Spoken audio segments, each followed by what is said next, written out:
توبہ ٹیک سنگھ، افسانہ نگار سعادت حسن منٹو۔ سعادت حسن منٹو 1912 تا 1955۔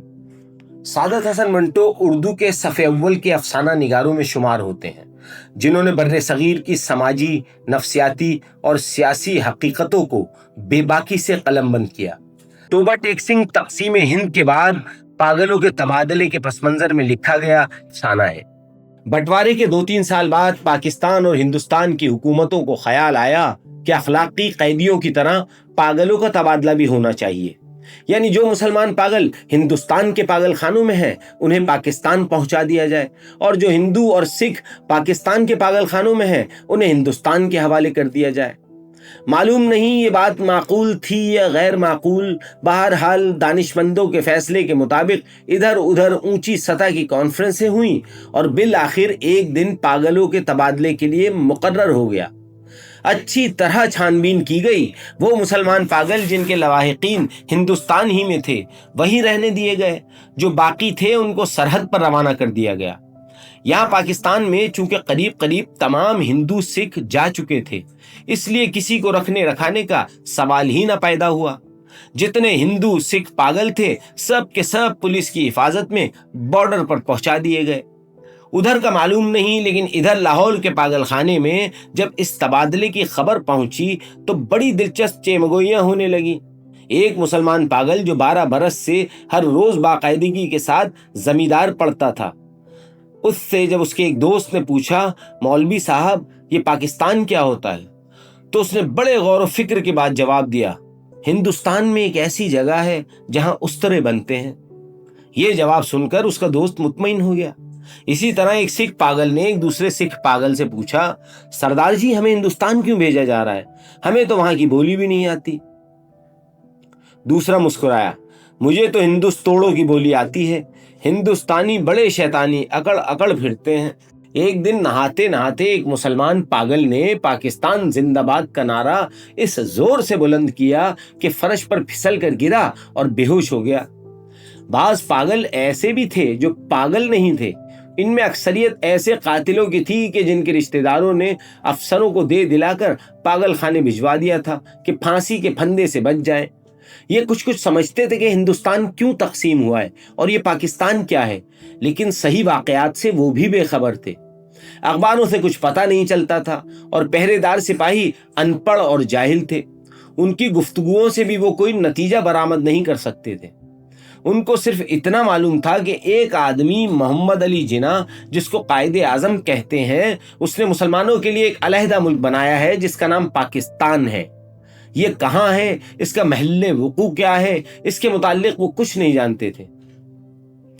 یہی وجہ ہے کہ پاگل خانے میں وہ سب پاگل جن کا دماغ پوری طرح معاف نہیں ہوا تھا اس مخمسے میں گرفتار تھے کہ وہ پاکستان میں ہیں یا ہندوستان میں۔ اگر ہندوستان میں ہیں تو پاکستان کہاں ہے؟ اگر وہ پاکستان میں ہیں تو یہ کیسے ہو سکتا ہے کہ وہ کچھ عرصہ پہلے یہیں رہتے ہوئے بھی ہندوستان میں تھے؟ ایک پاگل تو پاکستان اور ہندوستان اور پاکستان کے چکر میں کچھ ایسا گرفتار ہوا کہ اور زیادہ پاگل ہو گیا۔ جھاڑو دیتے دیتے ایک دن درخت پر چڑھ گیا اور ٹہنے پر بیٹھ کر 2 گھنٹے مسلسل تقریر کرتا رہا جو پاکستان اور ہندوستان کے نازک مسئلے پر تھی۔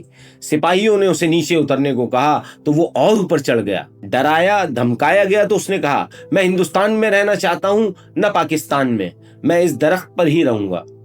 بڑی مشکلوں کے بعد جب اس کا دورہ سر پڑا تو وہ نیچے اترا اور اپنے ہندو اور سکھ دوستوں سے گلے مل کر رونے لگا۔ اس خیال سے اس کا دل بھر آیا تھا کہ وہ اسے چھوڑ کر ہندوستان چلے جائیں گے۔ ایک MSc پاس ریڈیو انجینئر جو مسلمان تھا اور دوسرے پاگلوں سے بالکل الگ تھلگ، باغ کی ایک خاص روش پر سارا دن خاموش ٹہلتا رہتا۔ یہ تبدیلی نمودار ہوئی کہ اس نے تمام کپڑے اتار کر دفے دار کے حوالے کر دیے اور ننگ دھڑنگ سارے باغ میں چلنا پھرنا شروع کر دیا۔ چنیوٹ کے ایک موٹے مسلمان پاگل نے جو مسلم لیگ کا سرگرم کارکن رہ چکا تھا اور دن میں 15-16 مرتبہ نہایا کرتا تھا، یکلخت یہ عادت ترک کر دی۔ اس کا نام محمد علی تھا۔ چنانچہ اس نے ایک دن اپنے جنگلے میں اعلان کر دیا کہ وہ قائد اعظم محمد علی جناح ہے۔ اس کی دیکھا دیکھی ایک سکھ پاگل ماسٹر تارا سنگھ بن گیا۔ قریب تھا کہ اس جنگلے میں خون خرابہ ہو جائے، مگر دونوں کو خطرناک پاگل قرار دے کر علیحدہ علیحدہ بند کر دیا گیا۔ لاہور کا ایک نوجوان ہندو وکیل تھا جو محبت میں ناکام ہو کر پاگل ہو گیا تھا۔ جب اس نے سنا کہ امرتسر ہندوستان میں چلا گیا ہے تو اسے بہت دکھ ہوا۔ اسی شہر کی ایک ہندو لڑکی سے اسے محبت ہوئی تھی، گو اس نے وکیل کو ٹھکرا دیا تھا، مگر دیوانگی کی حالت میں بھی وہ اس کو نہیں بھولا تھا۔ چنانچہ وہ ان تمام ہندو اور مسلم لیڈروں کو گالیاں دیتا تھا جنہوں نے مل ملا کر ہندوستان کے دو ٹکڑے کر دیے۔ اس کی محبوبہ ہندوستانی بن گئی اور وہ پاکستانی۔ جب تبادلے کی بات شروع ہوئی تو وکیل کو کئی پاگلوں نے سمجھایا کہ وہ دل برا نہ کرے، اس کو ہندوستان بھیج دیا جائے گا، اس ہندوستان میں جہاں اس کی محبوبہ رہتی ہے، مگر وہ لاہور نہیں چھوڑنا چاہتا تھا، اس لیے کہ اس کا خیال تھا کہ امرتسر میں اس کی پریکٹس نہیں چلے گی۔ یورپین وارڈ میں دو اینگلو انڈین پاگل تھے۔ جب ان کو معلوم ہوا کہ ہندوستان کو آزاد کر کے انگریز چلے گئے ہیں تو ان کو بہت صدمہ ہوا۔ وہ چھپ چھپ کر گھنٹوں آپس میں اس اہم مسئلے پر گفتگو کرتے رہتے کہ پاگل خانے میں اب ان کی حیثیت کس قسم کی ہوگی، یورپین وارڈ رہے گا یا اڑا دیا جائے گا، بریک فاسٹ ملا کرے گا یا نہیں، کیا انہیں ڈبل روٹی کے بجائے بلڈی انڈین چپاتی تو زہر مار نہیں کرنا پڑے گی۔ ایک سکھ تھا جس کو پاگل خانے میں داخل ہوئے 15 برس ہو چکے تھے۔ ہر وقت اس کی زبان سے عجیب و غریب الفاظ سننے میں آتے تھے: اوپر دی گڑگڑ دی اینیکس دی بے دھیانہ دی منگ دی دال آف دی لالٹین۔ دن کو سوتا تھا نہ رات کو۔ پہرے داروں کا یہ کہنا تھا کہ 15 برس کے طویل عرصے میں وہ ایک لہجے کے لیے بھی نہیں سویا، لیٹا بھی نہیں تھا، البتہ کبھی کبھی کسی دیوار کے ساتھ ٹیک لگا لیتا تھا۔ ہر وقت کھڑا رہنے سے اس کے پاؤں سوج گئے تھے، پنڈلیاں بھی پھول گئی تھیں، مگر اس جسمانی تکلیف کے باوجود لیٹ کر آرام نہیں کرتا تھا۔ ہندوستان، پاکستان اور پاگلوں کے تبادلے کے متعلق جب کبھی پاگل خانے میں گفتگو ہوتی تو وہ غور سے سنتا تھا۔ کوئی اس سے پوچھتا کہ اس کا کیا خیال ہے تو وہ بڑی سنجیدگی سے جواب دیتا: اوپر دی گڑگڑ دی اینیکس دی بے دھیانہ دی منگ the wall of the Pakistan government. لیکن بعد میں آف دی پاکستان گورنمنٹ کی جگہ آف دی ٹوبا ٹیکسنگ گورنمنٹ نے لے لی، اور اس نے دوسرے پاگلوں سے پوچھنا شروع کر دیا کہ ٹوبا ٹیکسنگ کہاں ہے جہاں کا وہ رہنے والا ہے، لیکن کسی کو بھی نہیں معلوم تھا کہ وہ پاکستان میں ہے یا ہندوستان میں۔ جو بتانے کی کوشش کرتے تھے وہ خود اس الجھاؤ میں گرفتار ہو جاتے کہ سیالکوٹ پہلے ہندوستان میں تھا پر اب سنا ہے کہ پاکستان میں ہے۔ کیا پتا ہے کہ لاہور جو اب پاکستان میں کل ہندوستان میں چلا جائے، یا سارا ہندوستان ہی پاکستان بن جائے۔ اور یہ بھی کون سینے پر ہاتھ رکھ کر کہہ سکتا تھا کہ ہندوستان اور پاکستان دونوں کسی دن سرے سے غائب ہی ہو جائے۔ اس سکھ پاگل کے کھیس چھدرے ہو کر بہت مختصر رہ گئے تھے۔ چونکہ بہت کم نہاتا تھا اس لیے داڑھی اور سر کے بال آپس میں جم گئے تھے، جس کے باعث اس کی شکل بڑی بھیانک ہو گئی تھی، مگر آدمی بے ضرر تھا۔ 15 برسوں میں اس نے کبھی کسی سے جھگڑا فساد نہیں کیا تھا۔ پاگل خانے کے جو پرانے ملازم تھے وہ اس کے متعلق جانتے تھے کہ ٹوبا ٹیک سنگھ میں اس کی کئی زمینیں تھیں۔ اچھا کھاتا پیتا زمیندار تھا کہ اچانک دماغ الٹ گیا۔ اس کے رشتہ دار لوہے کی موٹی موٹی زنجیروں میں اسے باندھ کر لائے اور پاگل خانے میں داخل کرا گئے۔ مہینے میں ایک بار ملاقات کے لیے یہ لوگ آتے تھے اور اس کی خیر خیریت دریافت کر کے چلے جاتے تھے۔ ایک مدت تک یہ سلسلہ جاری رہا، پر جب پاکستان ہندوستان کی گڑبڑ شروع ہوئی تو ان کا آنا بند ہو گیا۔ اس کا نام بشن سنگھ تھا، مگر اسے ٹوبا ٹیک سنگھ کہتے تھے۔ اس کو یہ قطعاً معلوم نہیں تھا کہ دن کون سا ہے، مہینہ کون سا ہے، یا کتنے سال بیت چکے ہیں۔ لیکن ہر مہینے جب اس کے عزیز و اقارب اس سے ملنے کے لیے آتے تھے تو اسے اپنے آپ پتہ چل جاتا تھا۔ چنانچہ وہ دفعہ سے کہتا کہ اس کی ملاقات آ رہی ہے۔ اس دن وہ اچھی طرح نہاتا، بدن پر خوب صابن گھستا اور سر میں تیل لگا کر کنگھا کرتا، اپنے کپڑے جو وہ کبھی استعمال نہیں کرتا تھا نکلوا کے پہنتا، اور یوں سج بن کر ملنے والوں کے پاس جاتا۔ وہ اس سے کچھ پوچھتے تو وہ خاموش رہتا، یا کبھی کبھار اوپر دی گڑگڑ دی اینیکس دی بے دھیانہ دی منگ دی وال آف دی لالٹین کہہ دیتا۔ اس کی ایک لڑکی تھی جو ہر مہینے ایک انگلی بڑھتی بڑھتی 15 برسوں میں جوان ہو گئی تھی۔ بشن سنگھ اس کو پہچانتا ہی نہیں تھا۔ وہ بچی تھی، جب بھی وہ اپنے باپ کو دیکھ کر روتی تھی، جوان ہوئی تب بھی اس کی آنکھوں سے آنسو بہتے تھے۔ پاکستان اور ہندوستان کا قصہ شروع ہوا تو اس نے دوسرے پاگلوں سے پوچھنا شروع کیا کہ ٹوبا ٹیک سنگھ کہاں ہے۔ جب اطمینان بخش جواب نہ ملا تو اس کی کریز دن بدن بڑھتی گئی۔ اب ملاقات بھی نہیں آتی تھی۔ پہلے تو اسے اپنے آپ پتہ چل جاتا تھا کہ ملنے والے آ رہے ہیں، پر اب جیسے اس کے دل کی آواز بھی بند ہو گئی تھی جو اسے ان کی آمد کی خبر دے دیا کرتی تھی۔ اس کی بڑی خواہش تھی کہ وہ لوگ آئیں جو اسے ہمدردی کا اظہار کرتے تھے اور اس کے لیے پھل، مٹھائیاں اور کپڑے لاتے تھے۔ وہ اگر ان سے پوچھتا کہ ٹوبہ ٹیک سنگھ کہاں ہیں تو وہ اسے یقیناً بتا دیتے کہ پاکستان میں ہے یا ہندوستان میں، کیونکہ اس کا خیال تھا کہ وہ ٹوبہ ٹیک سنگھ سے ہی آتے ہیں جہاں اس کی زمینیں ہیں۔ پاگل خانے میں ایک ایسا پاگل بھی تھا جو خود کو خدا کہتا تھا۔ اس سے جب ایک روز بشن سنگھ نے پوچھا کہ ٹوبہ ٹیک سنگھ پاکستان میں ہے یا ہندوستان میں، تو اس نے حسب عادت قہقہہ لگایا اور کہا، وہ پاکستان میں ہے نہ ہندوستان میں، اس لیے کہ ہم نے ابھی تک حکم نہیں دیا۔ بشن سنگھ نے اس خدا سے کئی مرتبہ منت سماجت سے کہا کہ وہ حکم دے دے تاکہ جھنجھٹ ختم ہو، مگر وہ بہت مصروف تھا، اس لیے کہ اسے اور بے شمار حکم دینے تھے۔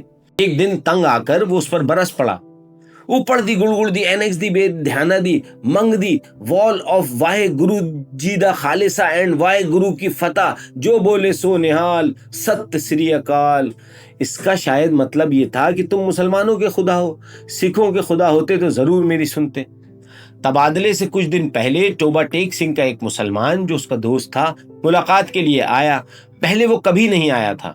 جب بشن سنگھ نے اسے دیکھا تو ایک طرف کو ہٹ گیا اور واپس جانے لگا، مگر سپاہیوں نے اسے روکا۔ یہ تم سے ملنے آیا ہے، تمہارا دوست فضل دین ہے۔ بشن سنگھ نے فضل دین کو ایک نظر دیکھا اور کچھ بڑبڑانے لگا۔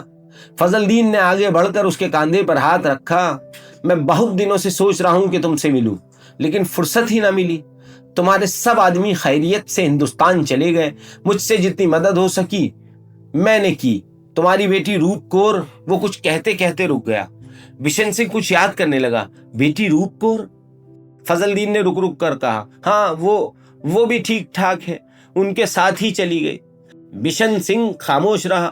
فضل دین نے کہنا شروع کیا، انہوں نے مجھ سے کہا تھا کہ تمہاری خیر خیریت پوچھتا رہوں۔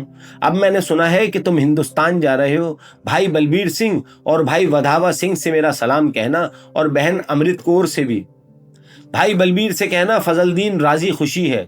2 بھوری بھینسیں جو وہ چھوڑ گئے تھے، ان میں سے ایک نے کٹا دیا ہے، دوسری کے کٹی ہوئی تھی پر وہ 6 دن کی ہو کے مر گئی۔ اور میرے لائق جو خدمت ہو کہنا، میں ہر وقت حاضر ہوں، اور یہ تمہارے لیے تھوڑے سے مرونڈے لایا ہوں۔ بشن سنگھ نے مرونڈوں کی پوٹلی لے کر پاس کھڑے سپاہی کے حوالے کر دی اور فضل دین سے پوچھا، ٹوبہ ٹیک سنگھ کہاں ہے؟ فضل دین نے قدرے حیرت سے کہا، کہاں ہے؟ وہیں ہے جہاں تھا۔ بشن سنگھ نے پھر پوچھا، پاکستان میں یا ہندوستان میں؟ ہندوستان میں؟ نہیں پاکستان میں۔ فضل دین بوکھلا سا گیا۔ بشن سنگھ بڑبڑاتا ہوا چلا گیا، اوپر دی گڑگڑ دی، اینکس دی، بے دھیانہ دی، منگ the, wall of the Pakistan and Hindustan of the در فٹے منہ۔ تبادلے کی تیاریاں مکمل ہو چکی تھیں۔ ادھر سے ادھر اور ادھر سے ادھر جانے والے پاگلوں کی فہرستیں پہنچ گئی تھیں، اور تبادلے کا دن بھی مقرر ہو چکا تھا۔ سخت سردیاں تھیں جب لاہور کے پاگل خانے سے ہندو سکھ پاگلوں سے بھری لاریاں پولیس کے محافظ دستے کے ساتھ روانہ ہوئی۔ متعلقہ افسر بھی ہمراہ تھے۔ واہگہ کے بارڈر پر طرفین کے سپرنٹینڈنٹ ایک دوسرے سے ملے اور ابتدائی کارروائی ختم ہونے کے بعد تبادلہ شروع ہو گیا، جو رات بھر جاری رہا۔ پاگلوں کو لاریوں سے نکالنا اور ان کو دوسرے افسروں کے حوالے کرنا بڑا کٹھن کام تھا۔ بعض تو باہر ہی نہیں نکلتے تھے، جو نکلنے پر رضامند ہوتے تھے ان کو سنبھالنا مشکل ہو جاتا تھا، کیونکہ ادھر ادھر بھاگ اٹھتے تھے۔ جو ننگے تھے ان کو کپڑے پہنائے جاتے تو وہ پھاڑ کر اپنے تن سے جدا کر دیتے۔ کوئی گالیاں بک رہا ہے، کوئی گا رہا ہے، آپس میں لڑ جھگڑ رہے ہیں، رو رہے ہیں، بلک رہے ہیں، کان پڑی آواز سنائی نہیں دیتی تھی۔ پاگل عورتوں کا شور و غوغا الگ تھا، اور سردی اتنی کڑاکے کی تھی کہ دانت سے دانت بج رہے تھے۔ پاگلوں کی اکثریت اس تبادلے کے حق میں نہیں تھی، اس لیے کہ ان کی سمجھ میں نہیں آتا تھا کہ انہیں اپنی جگہ سے اکھاڑ کر کہاں پھینکا جا رہا ہے۔ وہ چند جو کچھ سمجھ سکتے تھے پاکستان زندہ باد اور پاکستان مردہ باد کے نعرے لگا رہے تھے۔ 2-3 مرتبہ فساد ہوتے ہوتے بچا، کیونکہ بعض مسلمانوں اور سکھوں کو یہ نعرہ سن کر طیش آ گیا تھا۔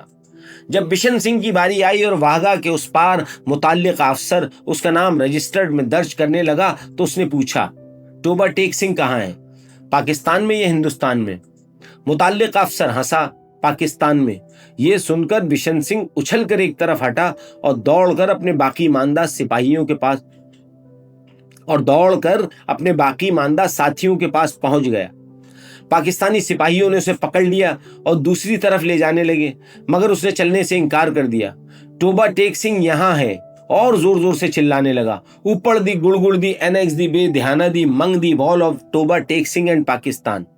اسے بہت سمجھایا گیا، دیکھو اب توبہ ٹیک سنگھ ہندوستان میں چلا گیا ہے، اگر نہیں گیا تو اسے فوراً وہاں بھیج دیا جائے گا، مگر وہ نہ مانا۔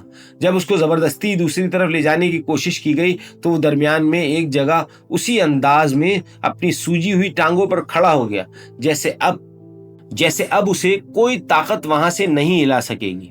آدمی چونکہ بے ضرر تھا اس لیے مزید زبردستی نہ کی گئی، اس کو وہیں کھڑا رہنے دیا گیا اور تبادلے کا باقی کام ہوتا رہا۔ ساکت و صامت بشن سنگھ کے حلق سے ایک فلک شگاف چیخ نکلی۔ ادھر ادھر سے کئی افسر دوڑے آئے اور دیکھا کہ وہ آدمی جو 15 برس تک دن رات اپنی ٹانگوں پر کھڑا رہا تھا اوندھے منہ لیٹا ہے۔ ادھر خاردار تاروں کے پیچھے ہندوستان تھا، ادھر ویسے ہی تاروں کے پیچھے پاکستان۔ درمیان میں زمین کے اس ٹکڑے پر جس کا کوئی نام نہیں تھا توبہ ٹیک سنگھ پڑا تھا۔